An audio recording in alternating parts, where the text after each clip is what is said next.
കാലാവസ്ഥ എന്നത് ധനസഹായമായി $100 ബില്യൺ ലഭിക്കുന്ന ഒരു വ്യവസായമാണ്. വികസിത രാജ്യങ്ങൾ തന്നെ പാരീസ് ഉടമ്പടി പ്രകാരം കാലാവസ്ഥാ ലഘൂകരണത്തിനായി പ്രതിവർഷം $100 ബില്യൺ ധനസഹായം നൽകാൻ പ്രതിജ്ഞാബദ്ധരാണ്. ആ തുക സ്വീകരിക്കുകയും അതിൽ നിന്ന് പ്രയോജനം നേടുകയും ചെയ്യുന്ന ഒരു വലിയ വ്യവസായം ഇപ്പോൾ നിലവിലുണ്ട്.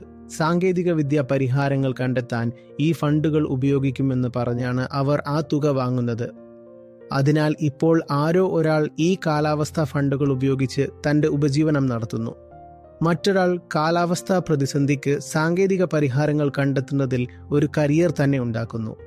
എന്നിട്ട് നിങ്ങൾ പോയി അവരോട് സാങ്കേതിക പരിഹാരങ്ങൾ സാധ്യമല്ല എന്ന് പറഞ്ഞാൽ അവർ നിങ്ങളെ എന്തിനു കേൾക്കും? ഇത് ഒരാൾ മാത്രമല്ല. നിലവിൽ കാലാവസ്ഥാ മേഖലയിൽ പ്രവർത്തിക്കുന്ന വലിയൊരു കൂട്ടായ്മയാണിത്. അതിൻ്റെ മറുവശത്ത് കാലാവസ്ഥാ നിഷേധത്തിലേക്ക് ധാരാളം പണം ഒഴുകുന്നുണ്ട്. ഒരുപക്ഷെ കാലാവസ്ഥാ പ്രതിസന്ധി ലഘൂകരണത്തിനായി ഒഴുകുന്നതിനേക്കാൾ കൂടുതൽ പണം.